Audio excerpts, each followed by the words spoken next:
where old women still fired tiles with secret glazes. Mai Lin made a decision she had promised she would never make. They would move the apprentices. The city was too tight now, the courtyard too full of ears. Sun would be sent to the workshop of a weaver in the South Quarter who owed Mai Lin a favor. Apprentice girls who had come to learn the southern grind would be given linen sacks and instructed to go to the coast to learn sea dyes. Scholar Lai Wei wrote an elevated letter to a minor magistrate who'd once owed him a debt of courtesy. He arranged for official paperwork to move Mai Lin's name out of the immediate files by suggesting that the imperial painter be recruited to catalogue a provincial collection. It was all flimsy as tissue, but it was motion. The real damage had been done. In the official ledger, Mai Lin's name had been recorded. A link between her studio and the fan had been made. Grand Secretary Shen's officers would be patient. They were not men who demanded immediate spectacle. They were men who made lists and let the list become law. Sun watched them move and felt the world narrowing to a colorless tube. The street where he had once thought to win applause became a memory of something he might never touch again. He apologized 1,000 times, and the apologies multiplied like echoing coins, useless in their reflection. One night, as he packed the last small vials into a cloth, Mai Lin set her hand on his shoulder with a firmness that did not need words. "You will go where you are told," she said. "You will work like a ghost. You will not, under any circumstances, show your hand in public again. If you survive this, we will teach you how to hold the world without trying to seize it. If I betray you further, then the apprentices will scatter like seeds. We will have privacy, then we will have memory." He left before dawn, his bundle light and his chest heavier than the sea. The city woke with the knowledge of a thing missing. A flag in a lane fluttered listlessly. A weaver's dye crock stood in the grey light, and the dye in it had the pallor of a past season. Stories of the fan swelled then thinned. Inspector Zio's ledger grew thick with other matters, and the court took a long breath of its own power. Mai Lin, for all the motion, understood that a new era had begun. Exposure had become a kind of armor. Once the network had been discovered, it would have to change its ground. She and Jiao, and even scholarly Wei, had to learn to conduct color like a ritual for a few, an intimate language rather than a public tongue. The work would continue, but like a whispered prayer. Some would be saved. Some would be sacrificed. Others would be hidden in plain sight, a repaired sleeve here, a recolored hairpin there. In the quiet that followed the dispersal, Mai Lin sat by her window and opened the journal she kept beneath the floorboard where no one thought to look. She traced the entries with a cold-oozed finger, the notes of pigments, and the little sketches of faces who had remembered. She wrote under the header in a small, careful hand, "For those who must go quietly." Sun, walking toward the South Quarter with a loom's roar like a horizon, thought of the crowd and the boy he had been when Mai Lin first took him into the studio. He thought of the look on Inspector Xiao's face, neither triumphant nor cruel, but disciplined, and felt a knot of something like understanding tighten in his chest. He had wanted applause. He had instead learned the cost of being seen. And elsewhere, in that same hour, a small portman named Chen, grabbed and bruised, hunched in a cell and thought of the man who had painted a fan into mourning. The jar he had carried sat under a blanket in a magistrate's storeroom, dull in the official light. A clerk, more curious than cruel, had tasted the residue of ground ore with a finger and frowned at the strange, salt-laced ironiness of it. The first threads had been cut. The pattern held for now, but it had new seams hastily stitched, visible to the practiced eye. Mai Lin had, in those stitches, a plan. She would not be reckless. She would not ask the apprentices to perform miracles in market squares. The pigments would be kept where they could breathe and be taught in whispers. She would teach Sun, who had learned a hard lesson, the slow discipline of reserve. She would balance the hunger he carried with the patience her grandmother had once taught her by the sea. The cost of the folly settled around them like a winter mist. It obscured and it preserved. In time, some of the lost names might be reclaimed. In time, some color might return to the streets, but not by the same brave, stupid hand that had sought the sun in a crowded square. As dusk fell and the city's shadows lengthened, Mei Lin traced a small line of lapis on a scrap of paper and folded it into the pocket of her robe. She kept one last shade for herself, a blue that had the memory of sea and kiln. It was not much. It would have to be enough. And in the margins of the empire, where lists were long and memories shorter, men with clean sleeves wrote and rewrote the ledger. A new haste took hold in their manner, a careful tightening of control that mistook fear for wisdom. The wheel turned. The apprentices left like seed on the wind. The recipes lived in stomachs and in folded cloth, and in the memory of a woman who would teach, in some later life, how to call color back to a face without letting the world know from where it came. At the chapter's end, the reader is left with the bruise of consequence. Xun's folly has not destroyed the work yet, but it has cost them a place to breathe. The question that hovers like a stubborn pigment smear: how many small errors can a fragile network afford before the pigment itself, like the empire, runs out? The answer would come in the next movements, raids, trials, decisions measured not in color, but in the lives that held its recipes. The chapter closes on a small image: Mei Lin standing at the threshold of the studio, an empty street before her, and a packed trunk behind. Her fingers stained with the ghost of lapis. She listens to the city, the way one listens for the sound of a tide. Somewhere down a lane, Xun's steps fade. Somewhere else, in a magistrate's office, a clerk rubs his thumb over the dull residue of ore and decides whether curiosity can be kept from becoming a law. The night gathers, secrets move like living things, and the work of keeping color continues, quieter now, more like prayer than proclamation. Hook, in the coming days the magistrate's inquiries will not stop at Portman and midwives. Someone will press for the studio itself. And Mei Lin will have to choose whether to burn the few recipes that remain in her care or to risk them to a desperate gambit that could awaken more than memory in the Emperor. When the first knock came, it was softer than a shutter falling. Mei Lin sat with her hands folded in her lap, the oil sheen of a half-mixed glazed cooling on the lip of a shallow bowl. The knock had no rhythm, too polite to be a summons, too deliberate to be chance, and she felt the old small-souled fear that rose like a dry tide whenever the palace pressed in. Xun had scoured the tide. His fear had become a map carried by men who did not understand what maps asked of the living. She rose, smoothed the front of her sleeve though the stains would never smooth away, and opened a sliver of door. Jiao stood on the threshold like a storm compacted into a man. The light from the corridor framed his shoulders in a thin halo of kiln smoke.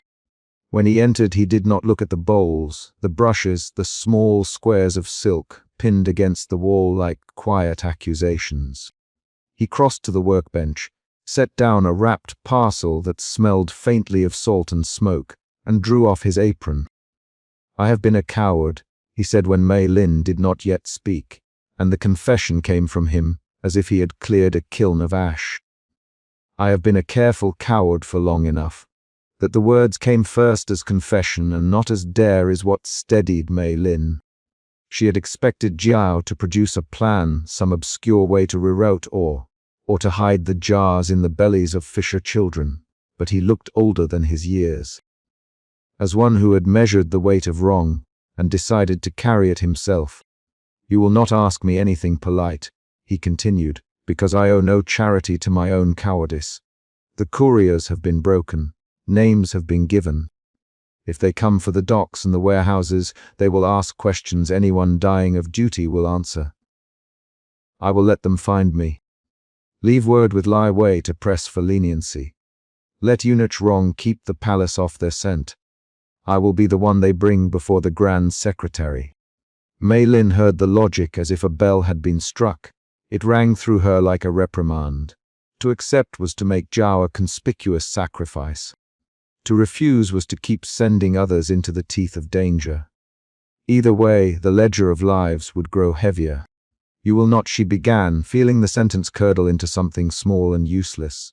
Say I am noble. No, Jia's laugh was soft and brittle.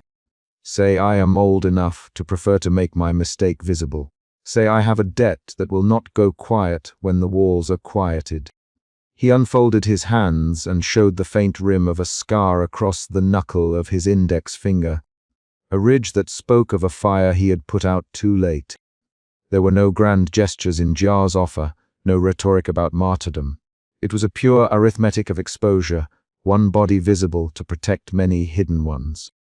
Mei Lin wanted to object with every syllable. She had ever been taught about the sanctity of craft and the moral right to refuse blood for color. But the moral right had teeth only when there were safe hands to hold cotton and rinse pots. She had no immediate answer. Her silence took the shape of a small surrender. She sat and let his words score the table. Outside the palace, Eunuch Rong was already doing what palace eunuchs did best. He was bending the world into necessary small lies. He moved through the corridors with a practiced invisibility, a rack of small deceptions under his tongue. When inspectors arrived from the Grand Secretary's office, their shoes ringing like admonishments, Rong offered them tea and a carefully curated history of a migrant merchant whose ledger had included a smuggling line for pigments. He showed them a set of ledgers that had been doctored to point their suspicions at a warehouse by the river and at a man named Chen who died a month before, his body found beside the salt pools. We have time to chase the river's ghost, Rong murmured to Li Wei later, when the inspector's heavy boots had receded. His hands trembled when he brewed tea. The trimmer betrayed the cost of the lie. He had learned that lies, like pigments, stained the maker as much as the world they altered. Li Wei arrived with a satchel of petitions and the tired patience of one who had learned to trust words when knives had been used. He had spent the afternoon threading bureaucratic knots, a petition here, a marginal note mined out of an old ritual compendium there, a plea for recognition of certain pigments as elements of imperial right. He brought with him the pale hope of law. You must understand, he said to Mei Lin in the quiet of Jia's back room, that words can make a place for practice. If we can show the Grand Secretary that pigment is not a subversive matter, but a part of ritual memory, we might stave off the worst. Mei Lin looked at him as if he were both a salvation and folly. Shen would rather erase the world than risk a story he cannot control. Li Wei's shoulders tightened. Then we use ritual to control the narrative. We will recast the work as restoration state ritual, not rebellion. If the emperor is the beneficiary, impossible things become possible. But even as Li Wei spoke, Mei Lin saw the small rips in their fabric. Xun's earlier betrayal had not simply exposed a courier's path. It had seeded suspicion where there had been only trust. The couriers themselves would move more cautiously, merchants would raise prices or refuse to move jars, and the mine pits would be shuttered by officials anxious to show they had done something. The ecology of their craft, the fishermen who scraped ore from tidal flats, the women who fermented dyestuffs in clay crocks, would be made vulnerable by the glare of authority. And the miners, Mei Lin asked, her voice felt like the scrape of a kiln shelf, who will pay the price when the Grand Secretary sends men to audit pits?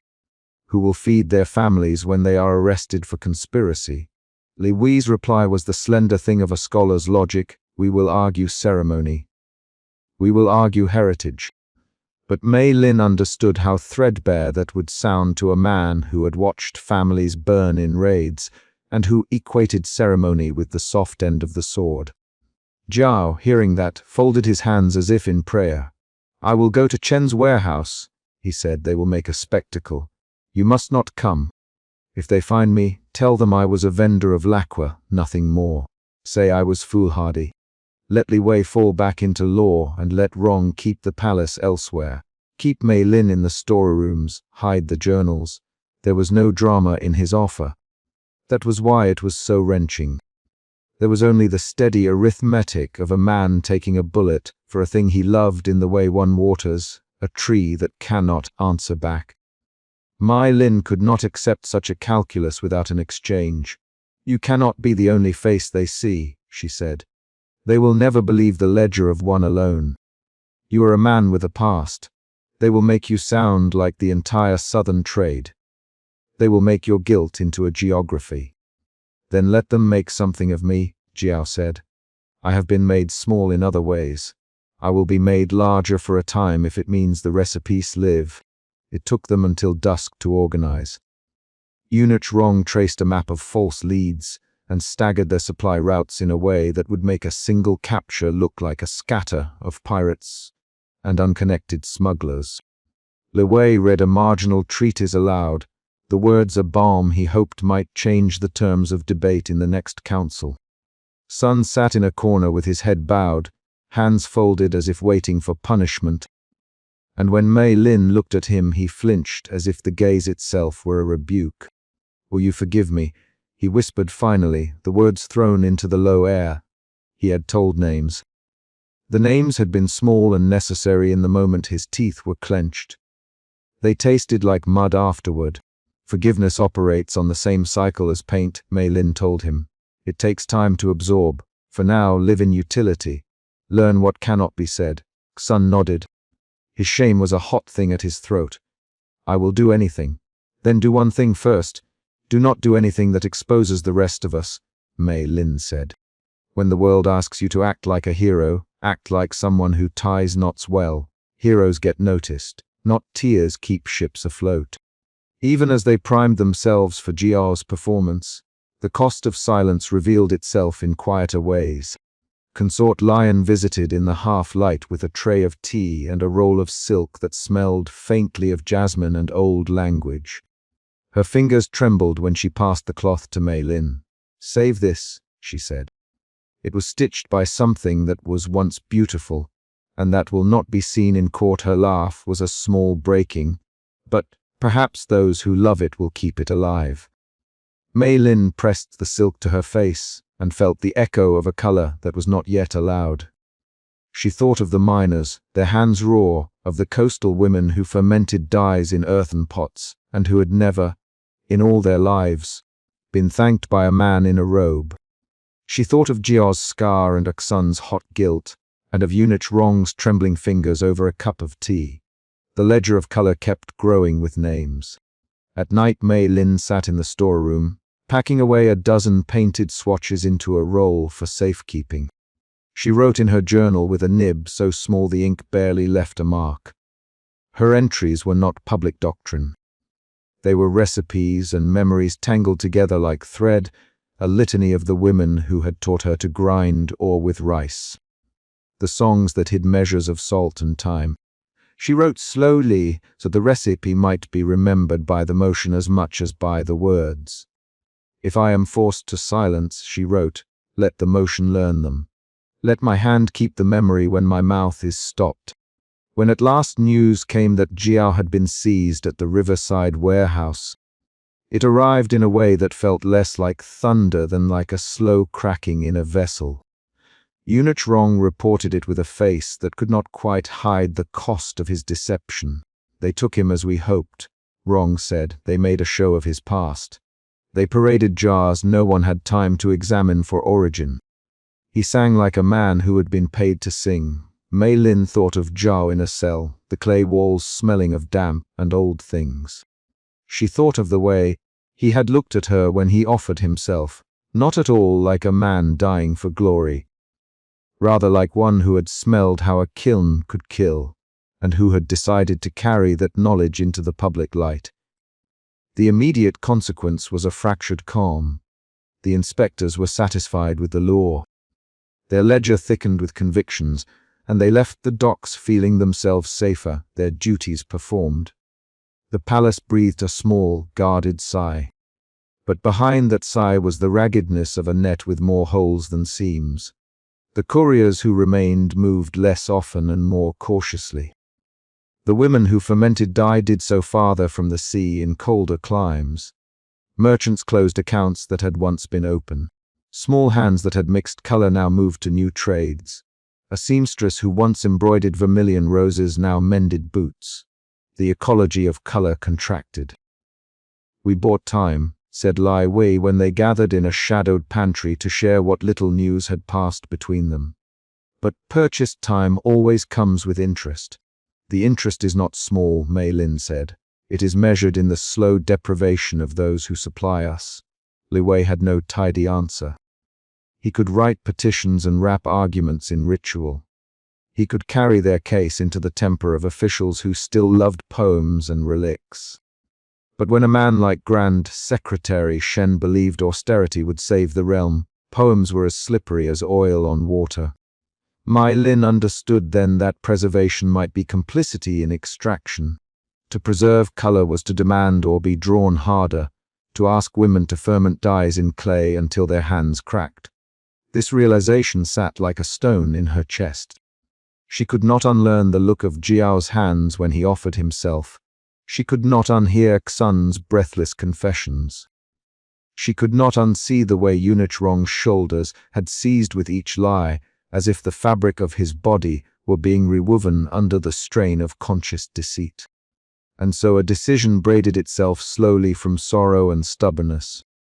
If the ledger of lives would be increased by secrecy, then perhaps the ledger could be eased by a change of method.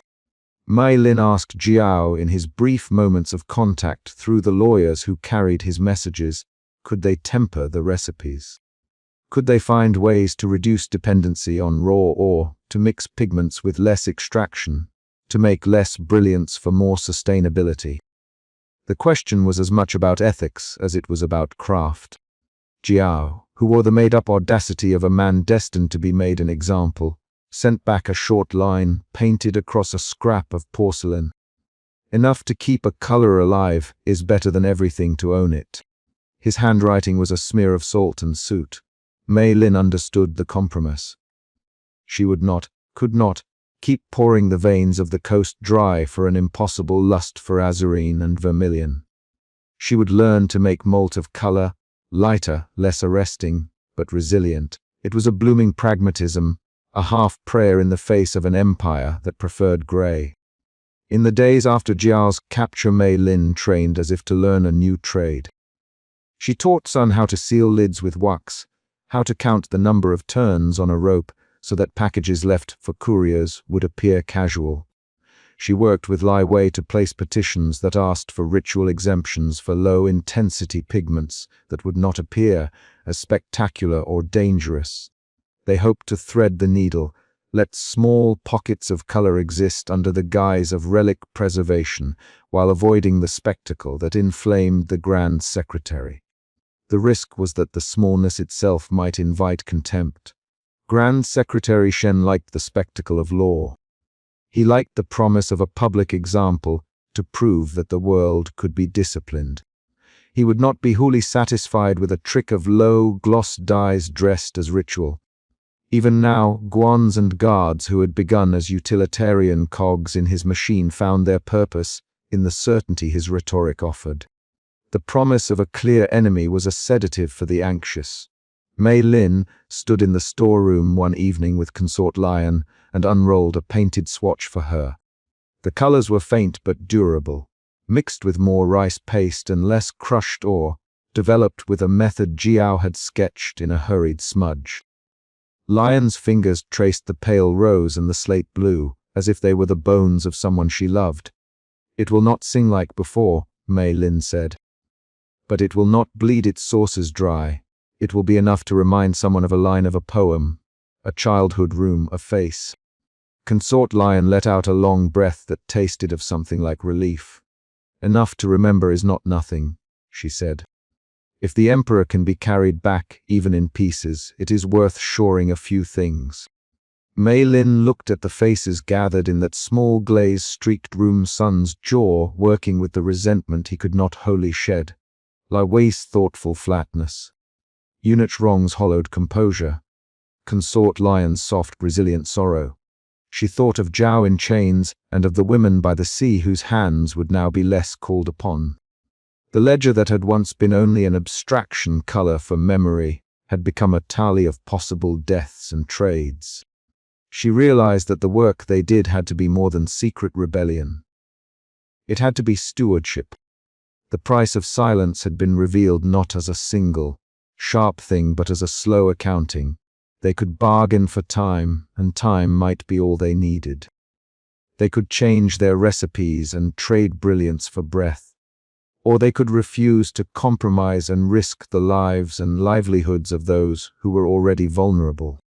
When the chapter closed on that week, Mei Lin tied the roll of low-intensity swatches into a bundle and handed it to Consort Lion, who would carry them near the Emperor in a private pocket when she had access. "Keep these close," Mei Lin said. "Let memory be the thing that moves them, not spectacle." Consort Lion pressed the bundle to her heart like a promise. In the storeroom's thin light, Mei Lin felt the brackish taste of resolve. She would not let the story of color be written only in defiance. She would learn to make colors of thrift and care. She would teach apprentices to hide recipes in melody and handwork. If Zhao had chosen to be the visible sacrifice, she would become the quiet architect of the work that followed. Outside, somewhere toward the docks where men argued about ledgers and where law liked to turn true things into examples, a bell tolled indifferent to the small economies of paint. Inside the palace, a world of grey had not yet learned how to hold color without greed. Mei Lin bent to her workbench and began to grind a pigment so muted it was almost memory. She lifted the brush and made a single, very careful stroke across a scrap of silk. The stroke read like a question. If silence bought a price, she thought, then silence must be paid with care. She would buy as much time as she could, and when the moment came she would spend it with the courage of a woman who knew the value of a small color kept alive in folded hands. And in the deep small hours, when the palace seemed to breathe with its own slow sorrow, Mei Lin began to draft a plan small enough to survive scrutiny and large enough to put back, stroke by careful stroke, what had been taken away. The hook of the night was not a proclamation but a resolve. The next choice would not be made in secret alone. It would be made with the cost of many lives in mind, and with the intention to bear less harm in the service of memory. The world might still ask for spectacle. Mei Lin would answer with stewardship. The question hung like the last line of a poem. How much beauty could be preserved without ruining those who made it possible? Dawn arrived in the city like a washed sheet thin. Pallid light that revealed the corners and softened the edges of things until they seemed made of paper rather than wood and stone. Market stalls leaned as if tired. A cart overturned in a narrow lane and lay there, its goods mute.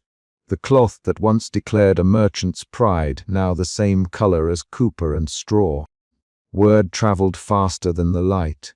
The palace learned of an arrest before the sun had climbed fully above the workshop roofs.